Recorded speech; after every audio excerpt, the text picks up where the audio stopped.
आचार्य कल्प पंडित डोडोमल जी द्वारा रचित मोक्ष मार्ग प्रकाशक अधिकार 7वां व्यवहार भाषी का निरूपण और उसमें मोक्ष तत्व संबंधी भूल, ये हमारा प्रकरण चल रहा है।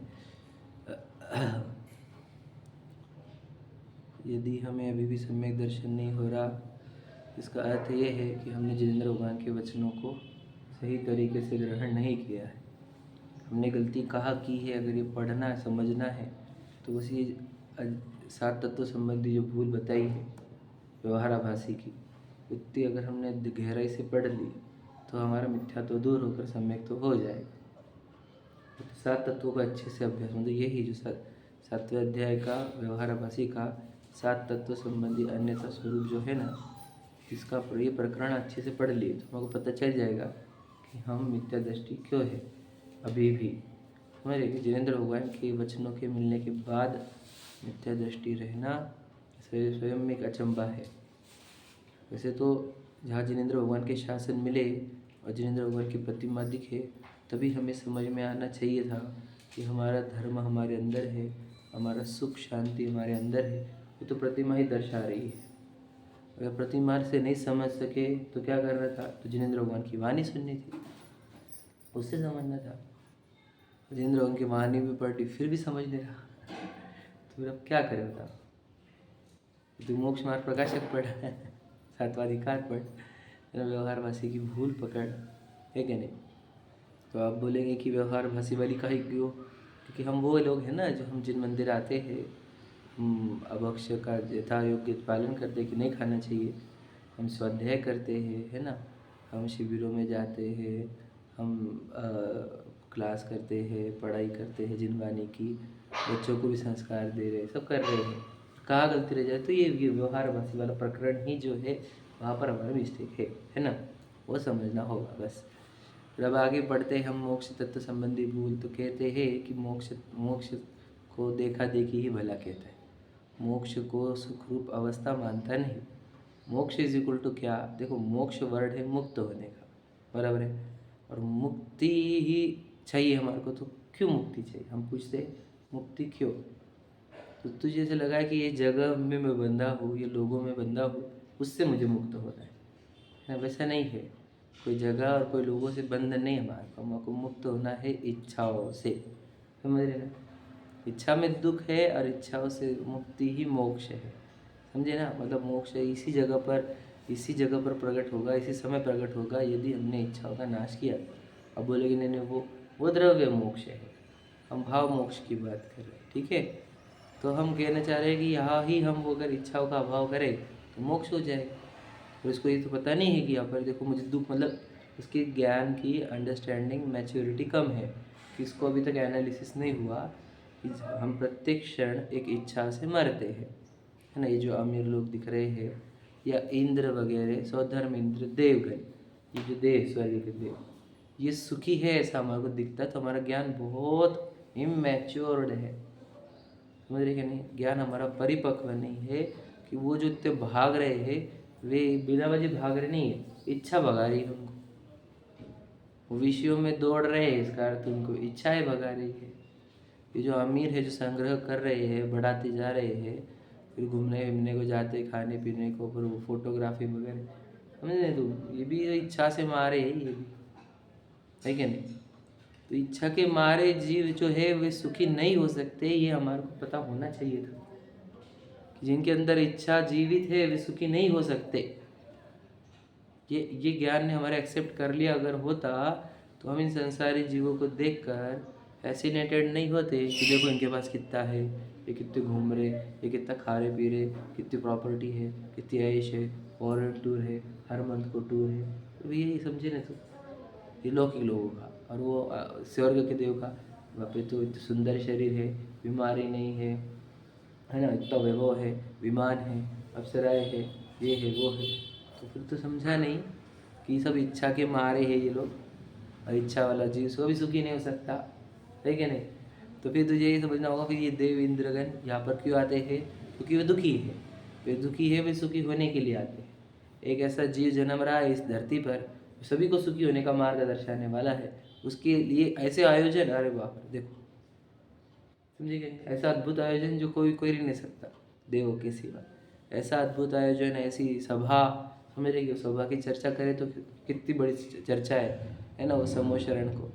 तो विचार करो, ये सब क्या बता रहा है हमारे को कि देव लोग भी सुखी नहीं है। हम पुण्य से सुख मानते हैं कि पुण्य के फल में हमें को सुख मिलेगा, तो पुण्य का फल तो सबसे ज़्यादा देवों के पास ही है। उसमें से भी वो इंद्र, वो सौधर्म इंद्र, समझे क्या नहीं, उसके पास कोई कमी नहीं, उसको सुख नहीं है। तो फिर समझ लेना होगा हमारे को कि तो कोई बोल रहा है कि देवों से कई गुना सुख सिद्धों को होता है या मोक्ष में होता है, तो वो समझ नहीं रहा। तो वहाँ पर इच्छा का अभाव करने का प्रयत्न नहीं है, इच्छा की पूर्ति वाला सुख है वहाँ पर, जो जिसको दुनिया सुख बोलती है ना। अब उसका वर्णन हम पढ़ेंगे। और यहाँ इच्छा के अभाव वाला सुख है, मतलब कहाँ जाति सेम कहाँ हुई। आप बोलेंगे हम तो सुखी, हमारे घर पे हमको जब लगा तब खा लिया, जब लगा तब सो लिया, है ना, घूमने को चले गए, है ना, पार्टी करना है पार्टी कर ली, है ना, फोटोग्राफी हो गई, ये हो गई, तो हम सुखी है ना, समझे कि नहीं। और सिद्ध भगवान को सब कुछ है नहीं तो वे सुखी नहीं है, समझे कि नहीं। तो ये समझा नहीं कि जो भूख लगी थी तब तड़पा था, तब प्यास लगी थी तब तड़पा था, है ना, कुछ मोबाइल में देखने के लिए तड़पा था, है ना, गद्दी पे सोने के लिए तड़पा था, सोफा पे नरम गद्दे के लिए तड़पा था, समझे कि नहीं। तुझे तड़पन दिखी ही नहीं, तुझे लगा मैंने ये किया वो किया वो किया, समझा नहीं। तू तड़पा है और तड़पन को दूर किया है, यही काम हुआ है। दुख लगता ही नहीं ना। हाँ, हमारे को कैसे हो गया कि दुख के बाद जो आने वाली चीज़ है उसको सुख मान लिया है। ये समझा ही नहीं कि पहले तड़पाया गया है मुझे, समझे कि नहीं। तो जो समझदार रहते वो बोलते हैं मैं तड़पाना नहीं चाहता, बिल्कुल मेरा क्या है तड़पना, और इधर के बाद उसके बाद थोड़ा सा रिलीफ, तड़पन और रिलीफ, क्या चक्कर है, तड़पन ही नहीं होना अपने, तो तड़पन दूर करने के लिए प्रयत्नशील हो जाता है, इच्छा ही खत्म कर दो, समझे क्या नहीं। दवाई जैसा है। हाँ बस हाँ, दवाई लेते रहो, चलते रहते। हाँ, बहुत सारी दवाएं ऐसी चीज़ जो लाइफ टाइम लेनी पड़ेगी तुम्हारे समझे कि नहीं। तो हमने भी लाइफ टाइम मतलब अनादि से वही करते आए हम, इच्छा हुई और उसका इलाज कर देंगे, इच्छा गई और उसका इलाज मतलब इच्छा की पूर्ति। हमने कभी प्रयत्न नहीं किया इच्छा के अभाव का, समझे कि नहीं। अब इच्छा के अभाव के लिए पहचानना होगा कि मैं चेतन हूँ, थोड़ा ज्ञान को मैं छोड़ कर कि मैं चेतन हूँ, शरीर जड़ है ना, मुझे तकलीफ मुझे होती है, शरीर को तकलीफ होती नहीं, है ना, थोड़ा समझना होगा। मुझे तकलीफ होती है इच्छाओं से, समझे कि नहीं, और मैं इच्छा की पूर्ति में सुख मान रहा हूँ, समझे कि नहीं। ये जितना ये ज्ञान जब देख लेगा, समझ लेगा, तो हम उस ज्ञान को मैच्योर्ड ज्ञान बोलेंगे, समझे कि नहीं। अगर ये ज्ञान देखने रहा ज्ञान, तो ज्ञान क्या काम कर रहा है, हम पूछते वो क्या देख रहा है, फिर उसको ये भी समझ में आया अपन कब तड़पते हैं, है ना, अपन खाते वक्त तड़पते हैं कि नहीं, है ना, सोते वक्त तड़पते हैं कि नहीं, कोई भी विषय भोग करते वक्त तड़पते कि नहीं तड़पते, तो देखना चाहिए था ज्ञान ने। इच्छा हुई ना पे, इच्छा को कंट्रोल कर पाएगा तू, नहीं कर पाया, इसलिए तो तू भागा उधर, है कि नहीं। तेरी एक्शन ही बता रही है कि तेरी इच्छा कंट्रोल में नहीं, सही है कि नहीं। अगर इच्छा कंट्रोल में होती तो एक्शन में आता ही नहीं था, वहीं पर रोक देता उसको, हो भी गया थी उत्पन्न। तो तेरे जितने नंबर ऑफ एक्शन से सीधे सीधे बता रहे हैं कि तो इच्छा से पीड़ित है, तड़पा हुआ है, समझे कि नहीं। तो ये गहराई वाली बात जो हमें समझनी होगी। तो स्वर्ग में सुख है कि नहीं, उसकी चर्चा भी आप देखो, वो जो पैराग्राफ चल रहा है हमारा, देखो नीचे से तीसरा पैराग्राफ पढ़ रहे अपन। तथा कर्म के निमित्त से आत्मा के औपाधिक भाव पाए जाते थे, तथा कर्म के निमित्त से आत्मा के औपाधिक भाव थे, उनका अभाव होने पर आप शुद्ध स्वभाव रूप केवल आत्मा हुआ, समझे क्या नहीं। मतलब क्या, औपाधिक भाव मैंने बताया भी थे एक दिन, देखो बहुत पहले की बात है, तो मतलब 1-2 महीने हो गए। कर्मों के निमित्त से उत्पन्न होने वाले भाव, उपाधि से उत्पन्न हुए भाव, मतलब क्या, जो नेचुरल भाव नहीं है। स्फटिक का कलर कौन सा होता है, प्रश्न ये है, स्फटिक का कलर कौन सा। तो स्फटिक का कोई कलर नहीं है वैसे, समझ में आया, लेकिन रंग जो सामने आएगा वैसा उसका रंग दिखेगा, बराबर है क्या नहीं। बस आत्मा का भी ऐसा है, उसको स्वभाव सिर्फ जानना देखना। लेकिन कर्म के उदय निमित्त आएंगे तो क्रोधी भी दिखेगा। तो ये क्रोध क्या है, औपाधिक भाव है। उधर कर्म का उदय नहीं होता, उधर क्रोध भी नहीं होता। ये नहीं कि कर्म का उदय क्रोध कराता है, लेकिन कर्म के उदय के काल में ही ऐसे भाव हो। तो उसको पत्नी के भाव आ रहे हैं, इसको बच्चे के भाव आ रहे हैं, बिजनेस के भाव आ रहे हैं, खान पान के चिंता सता रही है, टेंशन सता रहे हैं, है ना, कषाय हो रही है, हिंसा हो रही है, प्रमाद हो रहा है, आसक्ति हो रही है, समझे क्या नहीं। तो ये सब भाव है औपाधिक भाव। इधर कर्म के उदय है, उधर वैसे उसके भाव है, समझे क्या। मतलब क्या, इधर शुद्धा वेदनी सता रही है, इधर इसको खाने पीने के भाव, इधर वो अप्रत्याख्याना वर्णी का उदय है, इधर इसको आसक्ति। औपाधिक और औदैहिक में क्या फर्क हाँ बिल्कुल सही बात। ये देखो, औदैहिक, औपशमिक, शैवपशमिक, शायिक, ये चारों के चारों औपाधिक में आते हैं, क्योंकि कर्म का निमित्त है वहाँ पर, समझे। और उसमें सिर्फ औदैहिक पे अलग तो है ही, जिस उदय के काल में होने वाले भाव को औदैहिक कहते हैं, और उदय के साथ उपशम, शैवपशम और शायिक, ये भाव शायिक मतलब कर्मों का उपशम, कर्मों का क्षय, कर्मों का शैवपशम, इसके निमित्त से जो भाव होते हैं उसको भी औपाधिक ही कहते हैं। औपाधिक मतलब वहाँ पर कोई ना कोई निमित्त हो, समझे कि नहीं। क्षय का भी निमित्त हो सकता है, उपशम का भी निमित्त हो सकता है, शैवपशम का भी निमित्त हो सकता है, और उदय का भी निमित्त हो सकता है, समझे कि नहीं समझे। मतलब कर्म एक तो उदय में आएंगे, तो उदय के निमित्त से उत्पन्न हुआ भाव, कर्म का उपशम हुआ, उपशम के निमित्त से उत्पन्न हुआ भाव, शैवपशम हुआ, शैवपशम से निमित्त उत्पन्न, शैवपशम के निमित्त से उत्पन्न हुआ भाव, और क्षय हुआ, क्षय के निमित्त से उत्पन्न हुआ भाव। तो ये अगर से देखा जाए तो केवल ज्ञान भी बोलो औपाधिक भाव में पकड़ा जाता है, समझे क्या, क्योंकि कर्म के क्षय के निमित्त से उत्पन्न हुआ। पर यहाँ पर जो औपाधिक कह रहे हैं, या फिर मुख्यता से वो औदैहिक भावों के एंगल से लिया है, समझे क्या नहीं। लेकिन उसका पेटारा बड़ा है, समझ ले, औपाधिक भावों का। पर वो क्या कहना चाहते हैं कि हमारे को अभी जो भी भाव आ रहे हैं, आप समझ लीजिए आपको भाव आ रहे हैं कि यार मुझे अच्छी जगह रहना है, अच्छा घर रखना है, तो आप समझे नहीं, आपका भाव नहीं, ये उपधि से उत्पन्न हुआ भाव, समझे क्या। मुझे बच्चे चाहिए, मुझे गाड़ी बंगले चाहिए, ये उपधि से मतलब क्या, तो कर्म के उदय में जुड़ा है ना, इसलिए तुझे ऐसे भाव आ रहे हैं। तो ये इस विशाल से कनेक्ट हुआ है ना, इसलिए ये विशाल संबंधी भाव आ रहे हैं। तो ये मेरा भाव है कि नहीं कि मैं ये काम करूँ, वो काम करूँ, धर्म सिखाओ, ये तेरा भाव नहीं है, ये औपाधिक भाव, समझे क्या नहीं समझे। देखो क्या लिखा है, कर्म के निमित्त से आत्मा के औपाधिक भाव थे, उनका अभाव होने पर शुद्ध स्वभाव रूप केवल आत्मा हुआ। मतलब क्या, औपाधिक भाव गायब हो गए तो कैसा रहा, जैसा स्फटिक बताया हमने, सब कलर हटा दिए हमने, तो उसका नेचुरल फॉर्म सामने आ गया, समझे क्या, नेचुरल उसका जो रूप है वो सामने आया। कब, जब हमने उसके बाद उसकी उपाधि निकाल दी, समझे क्या नहीं। उपाधि मतलब जो आजू बाजू की जो वस्तु है वो दूर कर दी, तो उसका नेचुरल फॉर्म आ गया। वैसे ही आत्मा के केस में उससे कर्मोदय की उपाधि या कर्मों का उपाधि निकाल दो तो उसका नेचुरल फॉर्म सामने आता है, ठीक है। देखो जैसे एग्जाम्पल उन्होंने पुद्गल का दिया, परमाणु स्कंद से पृथक होने पर शुद्ध होता है, मतलब क्या, स्कंद में उसको अशुद्ध अवस्था मानी जाती है पुद्गल की, बराबर है, और वो अकेला रहे तो उसकी शुद्ध अवस्था मानी जाती है ना, पुद्गल की। उसी प्रकार यह कर्मादिक से भिन्न होकर शुद्ध होता है, मतलब क्या, कर्म की उपाधि से दूर हुआ, हमने बताया ना, जैसे स्फटिक का एग्जाम्पल याद आता है, इस समय सार जी का दृष्टांत है, बहुत जबरदस्त है, समझे क्या क्या, जैसे स्फटिक जब उपाधि से दूर होता है तो शुद्ध कहा जाता है, समझे क्या नहीं, कोई उस पर रंग नहीं चढ़ा है, ठीक है, क्यों, क्योंकि कोई उपाधि के साथ नहीं है। तो वैसे ही आत्मा के लिखा उन्होंने, इसी प्रकार यह कर्मादिक से भिन्न होकर शुद्ध होता है, समझ रहे। हम बोलेंगे समझो कर्म की उपाधि निकालो, आपको बच्चे के भाव आएंगे क्या, नहीं आएंगे, समझिएगा। कर्म की उपाधि ने क्या करा है, शरीर भी रखा है और सामने एक बच्चा भी रखा है, समझिएगा।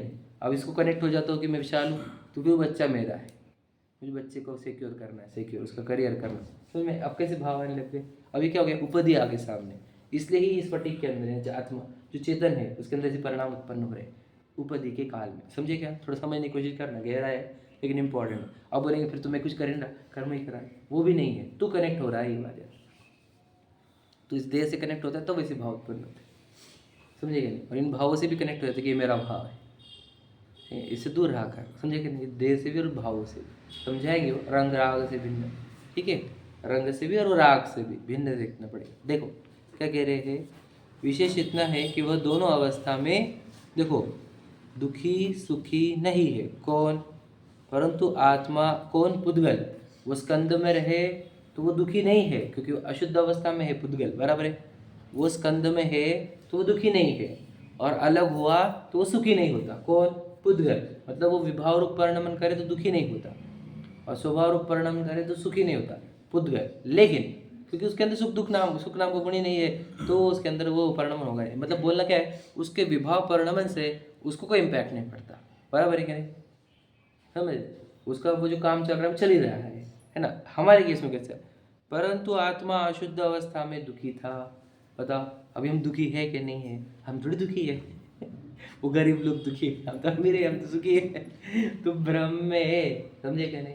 हमें एक क्षण बता जिस समय तू सुखी है, ये बता, समझे क्या नहीं? हम सुखी दुखी इतने अच्छे से बैठे है ना, तो क्यों सीधा हो गया तू है? तो क्यों ऐसे हो जाता बीच में, फिर ऐसा होता, फिर कभी ऐसा करेगा, फिर कभी ऐसा करेगा, हमको दिखा ना तो कब सुखी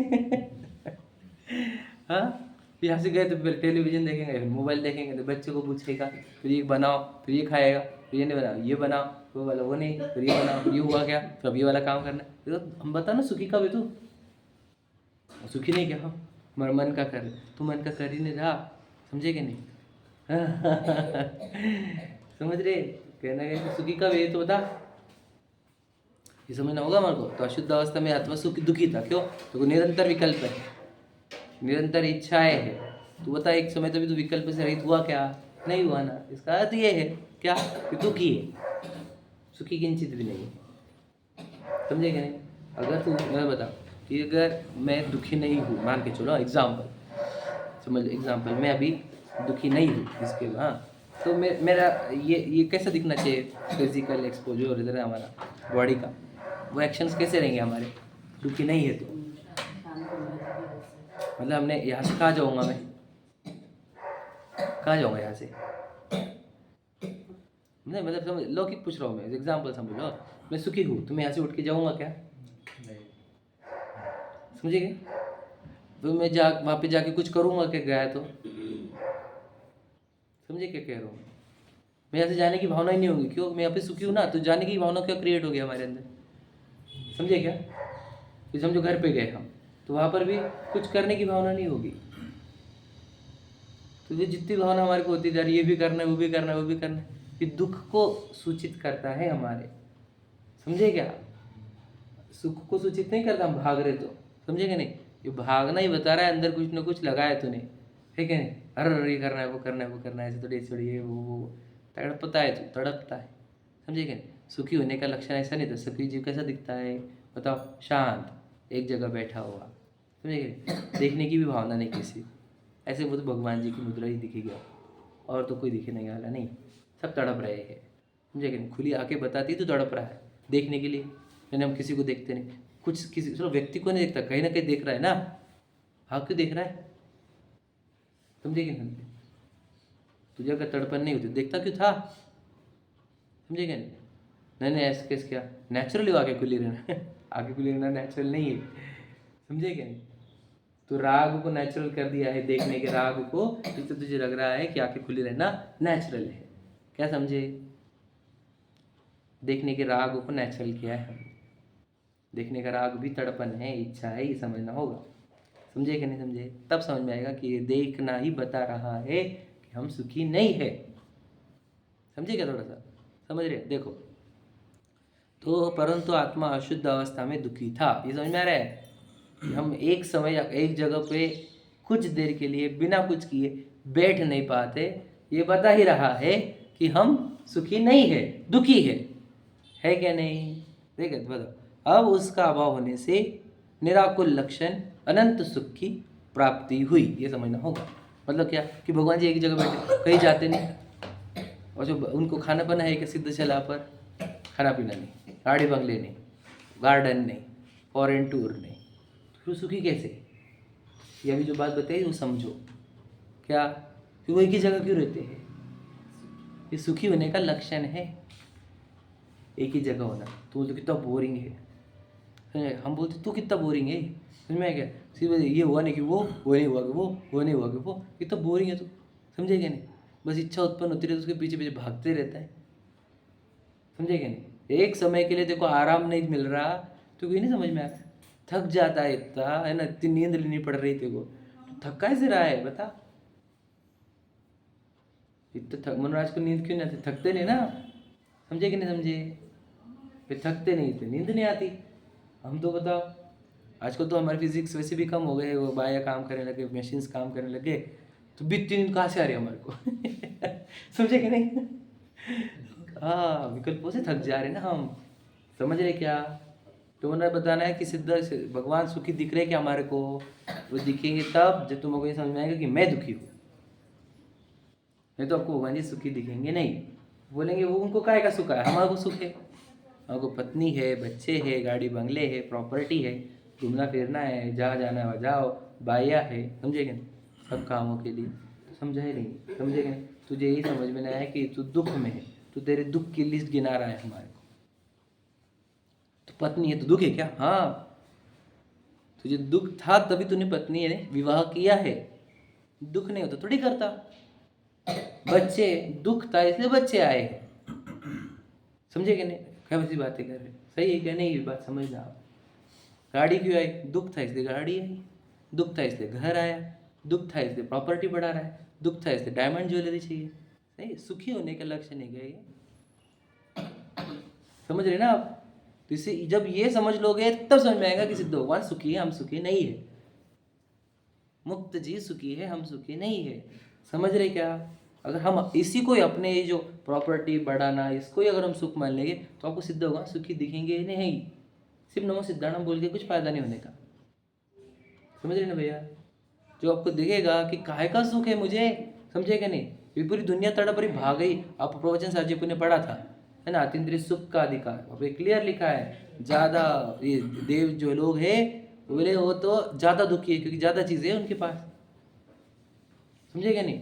ज़्यादा चीज़ें, ये ज़्यादा दुखी होने का लक्षण है, सुखी होने का लक्षण नहीं है ये।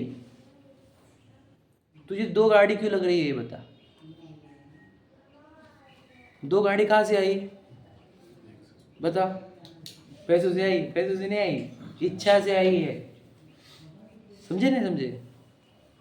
तो 2 गाड़ियां तेरे अमीर होने का या सुखी होने का सूचक नहीं है, ये 2 गाड़ियां तेरे दुखी होने का सूचक है, समझे कि नहीं समझे? कहीं पे भी लगा लो, जहां हम कुछ एक्स्ट्रा कर रहे हैं वो दुख को बताता है।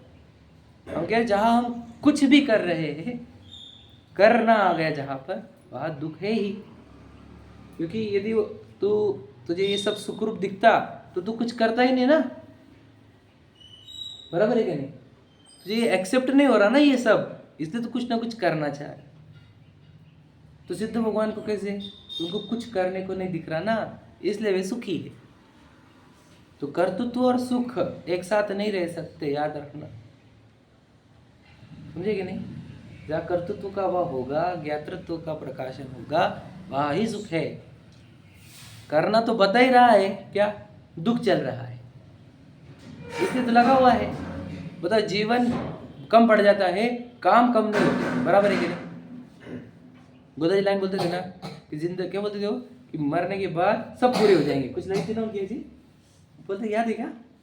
कि जितने काम थे वो जिंदगी भर पूरे नहीं होते और मरने के बाद सब पूरे हो जाते, ऐसे कुछ बोलते थे वो लाइन, याद नहीं आ रहा मुझे, सुन।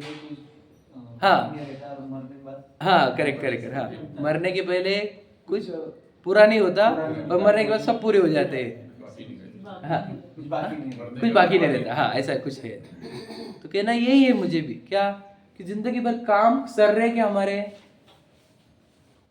मुझे तो पहले क्या था, तुम्हारे पहले उठे नहीं तो बचपन में स्कूलिंग, एजुकेशन, फिर करियर, फिर शादी, फिर बच्चे, फिर बच्चों का करियर, फिर बच्चों की शादी वो कैसे रिपीट, समझे कि नहीं? फिर बच्चों के बच्चे, समझे कि नहीं? फिर उनकी शादियाँ, फिर उनका करियर, समझे कि नहीं? तो फिर पागल जैसे काम है। देखो, काम सर रहे क्या? सरे न काज तेरा, समझे कि नहीं?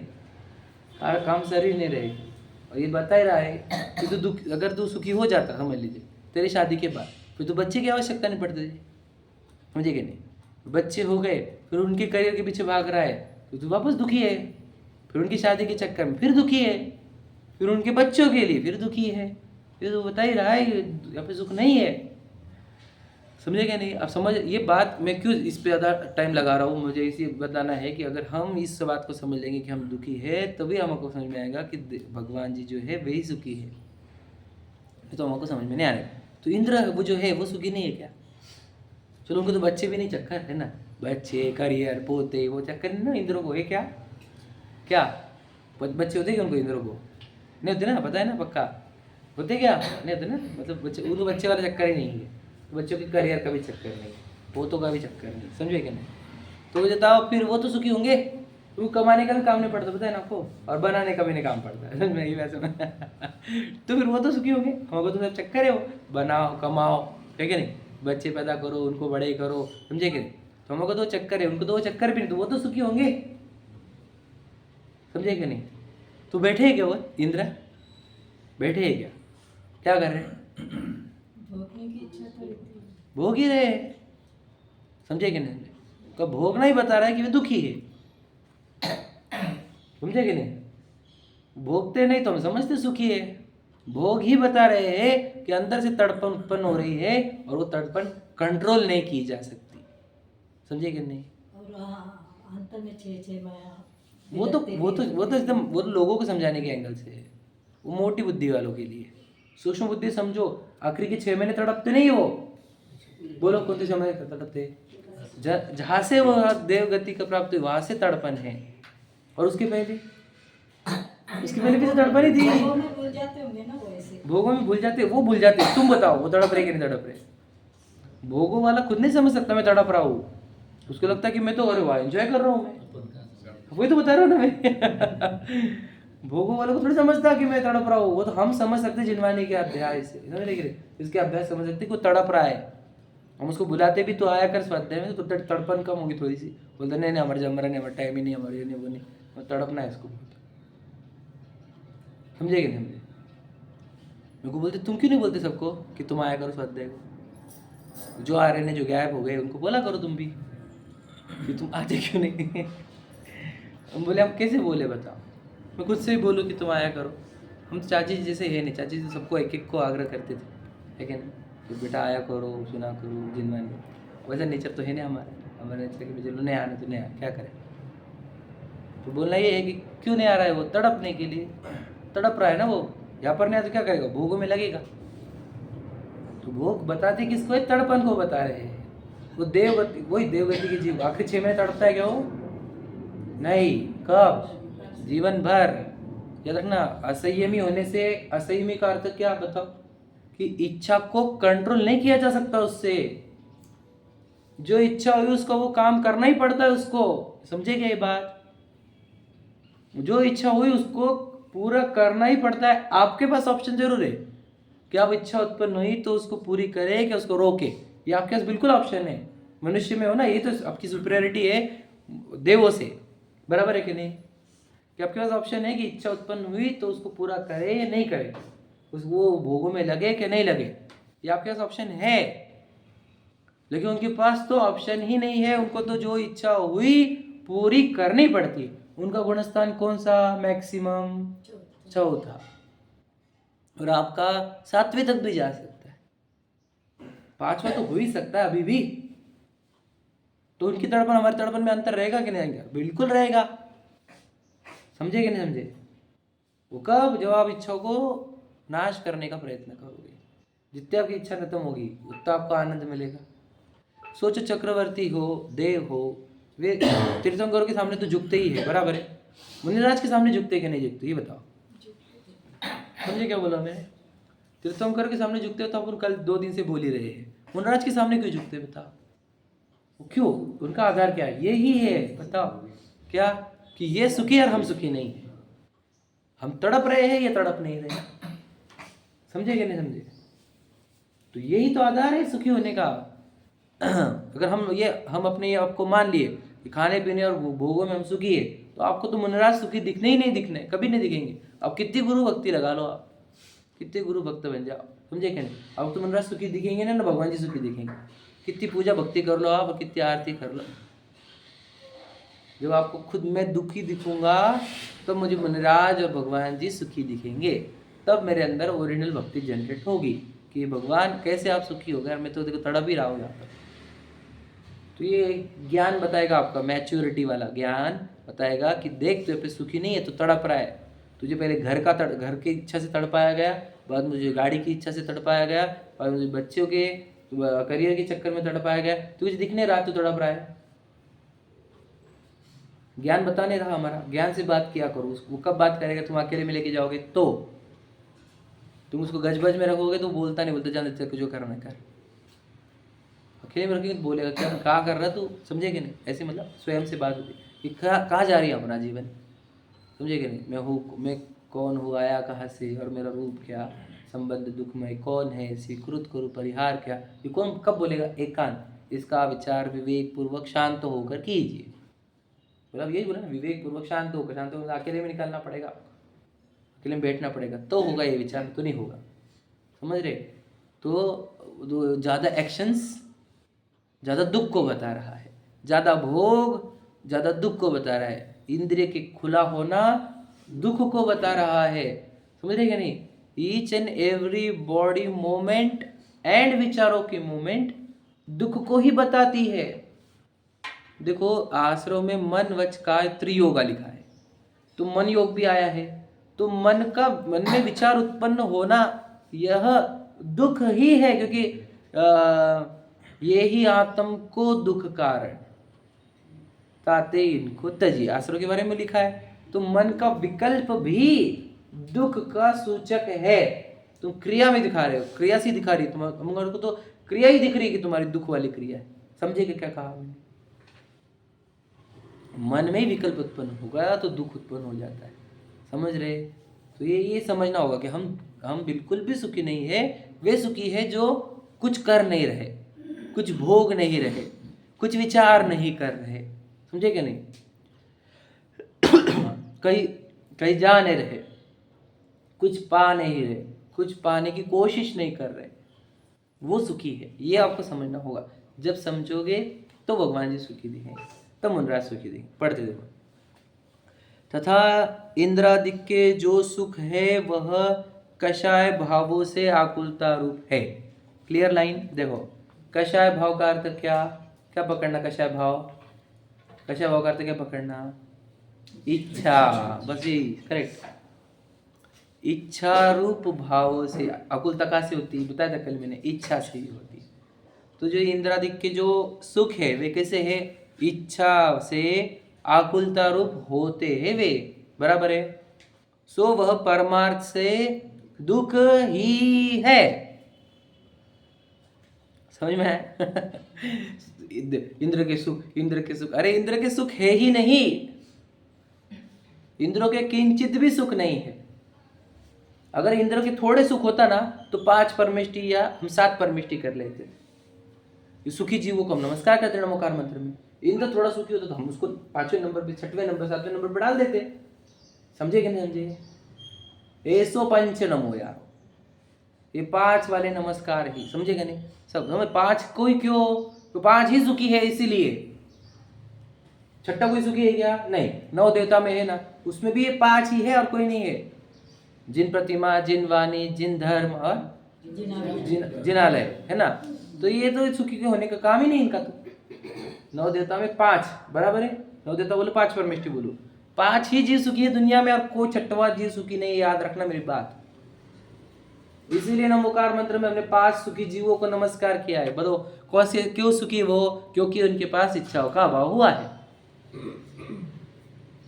इच्छा का अभाव समझे, राग का अभाव हुआ है, समझे कि नहीं, इसलिए वे सुखी है। बाकी तो कोई सुखी नहीं। इंद्र को सुखी नहीं रखते हम। बताओ इंद्र हम पीछे एक जन भी नमस्कार नहीं करता प्रतिमा के पीछे, समझे कि नहीं। समझ बात को गहराई समझो। कोई नमस्कार नहीं किसी को, और किसी को नमस्कार नहीं है आपको। 5 परमिट जो सुखी जीव है उनको नमस्कार। क्यों नमस्कार कर रहे सुखी जीवों को, बोलो। वंदे तद्गुण लब्धे, सीधी सीधी बात है कि हे प्रभु आपको कोई आकुलता उत्पन्न होती नहीं, कोई इच्छा उत्पन्न नहीं होती, आप अनंत सुखी हो, तो मुझे भी ऐसा ही होना है। हो मेरी ऐसी दशा, मुझे भी ऐसा ही होना है। मैं इसीलिए आपके सामने आया हूँ, और कोई वांछा नहीं। मुझे तो कुछ भी नहीं चाहिए आपका, समझे। जगत का एक चीज नहीं, आपने सब छोड़ा, मुझे क्या कुछ चाहिए। चाहिए तो मिट्टी और मिट्टी की प्रशंसा। कौन किसको चाहिए, मेरे को बिल्कुल नहीं चाहिए। कौन तड़पना चाहता है। तो अब तुम इंद्र का दे दोगे पद, हमको वो भी नहीं चाहिए। तड़पना नहीं चाहता हूँ मैं 33 सागर तक, समझेगा नहीं। निरंतर इच्छाओं से तड़पना मेरे को बिल्कुल नहीं चाहिए। अभी अगर हो तो अभी हो जाए हमारा कर्म का नाश। 1-2 भाव भी हमारे को बहुत महंगे लग रहे हैं आजकल। एक दो भोग करूँगा क्या मैं, इच्छाओं से तड़पता रहूँगा। मतलब ऐसी भावना जिसके अंदर से जनरेट होगी तो मिले ना, तो उसके ही निकट आ गया है। और नहीं ऐसी भावना जनरेट नहीं होती तो फिर हम क्या बोलते, पर पूजा कंप्लीट करते प्रोसीजर एक पूरी पूजा यही भावना का ही विस्तार है। इस संसार का आपका नाश हो, बहुत थक गए हम इसमें कि इधर इच्छा पे देखने की इच्छा, फिर सुनने की इच्छा, फिर स्मेल की, टेस्ट की, टच की, समझेंगे, घर की, बच्चों की इच्छा से तड़प रहा हूँ मैं, संसार तो आपका नाश हो जाए हमारा। यही तो भावना थी वो, और क्या था। ये खाने के भाव से तड़प रहा हूँ, शुद्ध रोग में नाश नहीं, समझे कि नहीं। काम वासना तड़प रहा हूँ, कामवान विध्वंस न है। विचार करो, यही तो है, और क्या है वो, समझे कि नहीं। हम समझे नहीं बात को, हम इधर ये बोल रहे हैं कुछ, घर पे कुछ अलग कर रहे हैं, तो कुछ मैच ही नहीं कर रहा, बराबर है ना। देखो तो के लिए इसलिए उसकी और इसकी एक जाति नहीं है। किसकी? देवों की सुख की और मोक्ष सुख की एक जाति नहीं है। मतलब समझ में, क्यों? वह इच्छा के सद्भाव वाला है, ये इच्छा के अभाव वाला है। इच्छा के सद्भाव वाला तो सुख है ही नहीं, वहाँ पे तो आकुलता और तड़पन ही है। इसलिए ये और वो मैच ही नहीं करता, समझे कि नहीं समझे। युजिनवाणी में क्यों लिखा, तुझे इसकी महिमा है ना, इस एंगल से हमने उसको कंपेयर किया। तुझे पता है देवों के पास कितना सुख होता है, जैसे जिसको तू सुख मान रहा है, जिसके लिए तू जिंदगी भर प्रयत्न कर रहा है, वो इनके पास बहुत सारा है और इनका सुख उनके सामने बहुत कम है। ये बस हमारे को क्वांटिटी बतानी थी, समझे क्या नहीं। हमारा उद्देश्य नहीं था कि तू ये सुख और ये सुख को मैच कर ले, तूने गलत पकड़ लिया। हमको बतानी थी कितना सुख है वहाँ पर, ये बताना था। ये नहीं बताना था कि इनका सुख और इनका सुख एकदम सेम टू सेम है। कहाँ सुख मैच करने लगा। संसार में थोड़ा सा भी सुख होता है, समझ लीजिए, तो मैं थोड़े दिन रुक जाता है कि नहीं। तीर्थंकर भी रुक जाते। कहाँ से आदिनाथ जी? आदिनाथ जी कहाँ से आए? सर्वार्थ सिद्धि से आए, पता पड़ेगा। बहुत सारे तीर्थंकर सर्वार्थ सिद्धि से ही आए, तो क्यों रुक जाते हैं ना वहाँ पर थोड़े दिन, यहाँ पर फिर वापस प्रयत्न करते सर्वार्थ सिद्धि जाने का। सर्वार्थ सिद्धि में सुखी थे कि दुखी थे, क्या लगता है आपको, सच बताओ। किसी बात देखा तीर्थंकर के जीव को दुखी बोले क्या? सम्यक दृष्टि जीव थे कि नहीं? सम्यक दृष्टि थे, शायद सम्यक दृष्टि थे, बराबर है। तो वो सर्वार्थ सिद्धि में सुखी थे कि दुखी थे, बताइए, बताओ दिव्यम। सर्वार्थ सिद्धि में वो जीव सुखी थे कि दुखी थे? दुखी थे। वहाँ पे तो धर्म की चर्चा ही चलती है। हाँ, तुम बताओ, तो बताओ ना, फिर वही तो है कि पूरे जीवन काल तक धर्म की ही चर्चा है, तत्व की चर्चा, खान पान भी नहीं वहाँ पर, पता है ना आपको, ना अप्सराएं वगैरह कुछ भी चक्कर नहीं, वो समझ में। तो वहाँ पर सुखी होनी चाहिए, सुखी थे कि नहीं सुखी थे? सुखी नहीं थे, संपूर्ण सुखी नहीं थे। थोड़े बहुत थे क्या, समझे कि नहीं समझे। समझना होगा, श्रद्धा अपेक्षा सुखी थे, चरित्र अपेक्षा दुखी ही थे, समझे कि नहीं। क्यों? चतुर्थ गुण स्थान था। कोणती कषाय चल रही थी? अप्रत्याख्यान प्रत्याख्यान संचलन लेवल की कषाय थी। कषाय मतलब इच्छाएं, दुख, समझे कि नहीं समझे। इसलिए तो वहां से आए और यहाँ पे भी जितने दिन रहे, समझे क्या नहीं, रस दशा में तो दुख ही लग रहा था, इसलिए तो छोड़ना भावना हुई नीलांजना का वो जो निमित्त बना, तो समझे क्या नहीं। 1000 वर्ष तक तब किए, काहे के लिए? दुखी होने के लिए, सुखी होने के लिए? दुखी थे उसका नाश करने के लिए, दुख का नाश करने के लिए। अब 83 लाख पूर्व तो क्यों नहीं ली, इतना टाइम क्यों लगाया? वो योग्यता पर रखते हैं, खींचतान कर नहीं करते।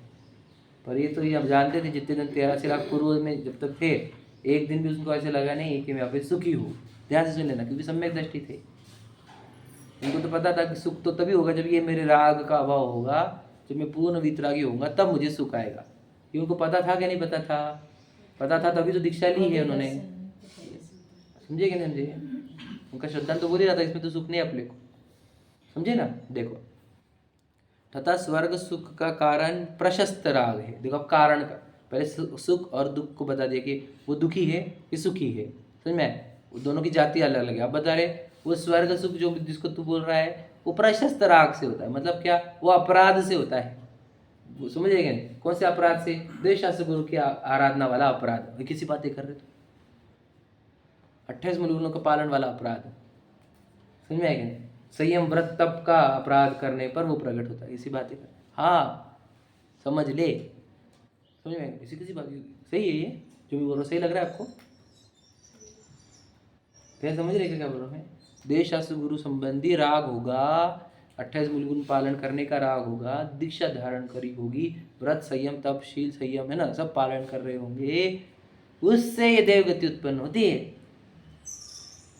प्रशस्त राग का है, पत्नी बच्चों वाला, उससे तो देवगति भी नहीं उत्पन्न होती भैया, उससे तो जाएगा तू नरकों में, तिरंचु में जाएगा। उसके राग की तो चर्चा ही नहीं यहाँ पर, वो सब बाहर है, मंदिर के बाहर, समझे क्या नहीं?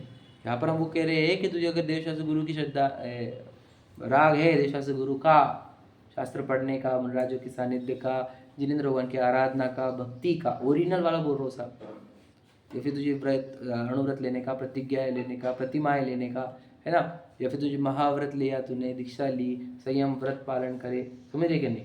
28 मूल गुणों का पालन किया, इससे जो ये राग से ही देवगति की उत्पन्न होती है, समझे कि नहीं समझे? इससे वो उत्पन्न होता है। हम तो यही तो कर रहे हैं, हम इतने सालों से इसी में लगे हैं, हमको बढ़ाना भी तो इसी में था, क्वांटिटी हमारी, हम लगा तो क्वांटिटी कम है, क्वांटिटी बढ़ा, तो ये इससे तो वो प्राप्त होता है, ये समझा नहीं तू, समझे क्या नहीं? ये अलग चीज़ है ना। ये तो आगे लिखा है, मोक्ष सुख का कारण वीतराग भाव, मतलब क्या? जहाँ ये कोई भी राग ना हो, और क्या हो? ज्ञान दर्शन रूप परिणाम, समझ रहे कि नहीं? जहाँ जानन देखन चलता रहे अखंड रूप से, और एक भी राग की उत्पत्ति ना हो, वह भाव ही मोक्ष के कारण है। समझ में आया? अब वो भाव के लिए हम प्रयत्नशील है क्या? मेरे व्यवहार भाषा का प्रकरण अच्छे से पढ़ लो, समझ में आ जाएगा कि अपनी गलती कहाँ होगी। सप्त तत्व संबंधी भूल, हमने वो भाव को प्रकट करने के लिए कितना प्रयत्न किया, राग कम करने का, राग उत्पन्न ना हो, इच्छा उत्पन्न ना हो, मैं ज्ञान दर्शन रूप रो, ऐसा प्रयत्न है क्या हमारे को? प्रयत्न छोड़ो, भावना भी उत्पन्न होती है कैसी? हमारी भावना भी ये है कि मैं प्रशस्त राग रूप रहूं, क्या समझे? सही है कि नहीं? सोचो, समझ लो, सही बता रहा हो कि नहीं, देख लेना आप। प्रशस्त राग रूप रहूं मतलब क्या? मुझे विचार आए तो भगवान जी क्या है, जुनवानी क्या है, स्वाध्याय क्या है, क्या है, व्रत संयम संयम क्या है, ये जो भाव आते हैं, तो देखो मैं कितना धार्मिक हूँ, मुझे सिर्फ यही विचार आते हैं। भावना भी ये है कि इन विचारों का यही विचार आते रहे, समझे क्या? यही भावना हो स्वामी, है ना, समझे क्या? तो ये यही भावना हो रही, तो जो राग रूप होने की ही भावना है, प्रशस्त राग रूप होने की ही भावना है, इसीलिए हमारे को मोक्ष होता है नहीं। भावना ये है क्या कि समस्त राग का अभाव हो जाए, बस चेतना रूप परिणमता हो, प्रतिभासन रूप परिणमता हो, समझे क्या? किसी को देखने की, जानने की कोई इच्छा ना रहे, एक विकल्प उत्पन्न ना हो, ऐसी भावना है क्या? भावना ही नहीं है तो परिणमन कहाँ से आएगा, समझे क्या? ऐसी भावना होना ही सम्यक दर्शन का लक्षण है। मैंने बताया था सम्यक दृष्टि मिथ्या दृष्टि का अंतर। मिथ्या दृष्टि इच्छाओं को बढ़ाना चाहता है, मतलब क्या? प्रशस्त राग को बढ़ाना भी इच्छा को बढ़ाना, और सम्यक दृष्टि इच्छाओं का नाश करना चाहता है। क्या मतलब? वही ये विकल्पों का, प्रशस्त राग का विनाश। अभी मेरी बात को बहुत जना करते हैं, अभी नए सुन रहे लोग बोलते ऐसे कैसे बोलते हैं शुभ राग को विनाश करना है, फिर वो मेरे को लाइन याद आती है, वो बड़ी 12 भावना की, भाव शुभाशुभ रहित भाव, बोलो लाइन याद है? भावन संबर भावे, ऐसे मेरे नहीं, पंचम गति सुख मिले शुभाशुभ को मेटो लेखा, समझे क्या नहीं? शुभाशुभ को मेटो लेखा, समझे क्या नहीं? 12 भावना है, समझ रहे? सबकी तरफ प्रसिद्ध है शुभाशुभ को मेटो, समझे क्या नहीं? बोलो क्या लिखा है आखिरी लाइन? तू चेतन और देह अचेतन, यह जड़ तू ज्ञानी, मिले अनादि अतनित बिछुड़े जो पे और पानी, रूप तुम्हारा सबसे न्यारा, भेद ज्ञान करना, मंगत इसी जतन, ये है ना, मंगत इसी जतन से एक दिन भव सागर तरना, रूप तुम्हारा सबसे न्यारा, भेद ज्ञान करना। हमारे को हमारे रूप की महिमा का आई है, और मैं तो बड़ा जबरदस्त चेतन वस्तु हूँ, परिपूर्ण हूँ, भगवान ही हूँ मैं तो, और को जब ये होगा तब राग एकदम ऐसे लगेंगे कि यार तो बहुत खराब चीज़ है, ऐसे लगेगा कि मैं अपनी चेतना रूप परिणमता रूप बस। तो ये जिसकी भावना जागृत होगी वो शुद्ध चेतन रूप परिणमेगा, वही सुखी होगा। और प्रशस्त राग में खोजना चाह रहे सुख तो कभी नहीं मिलने का है, ये वो अप्रशस्त राग से अच्छा कहा जाता है दुनिया में, लेकिन है तो आकुलता रूप की, है ना। देखो, इसलिए कारण में भी विशेष है, परंतु ऐसा भाव इसे भासित नहीं होता, इसलिए मोक्ष का भी इसको सच्चा श्रद्धा नहीं है। अपने आप को पूछो कि मैं को मोक्ष का श्रद्धान है क्या, मैं मुमुक्षु हूँ क्या, मतलब क्या, मोक्ष की ही इच्छा हो जिसे अकेली, है ना, वो हूँ क्या, मैं मोक्ष के लिए प्रयत्नशील हूँ क्या, समझे क्या नहीं, मैं इच्छा के अभाव करने का प्रयत्नशील हूँ क्या। यदि नहीं है तो समझ लें हम इसी में ही बैठते हैं, और इसीलिए अभी तक सम्यक दृष्टि नहीं हुई। समझे कि नहीं समझे, खुद को ही पूछना, खुद को ही आंसर दे। चलो, सहजानंदी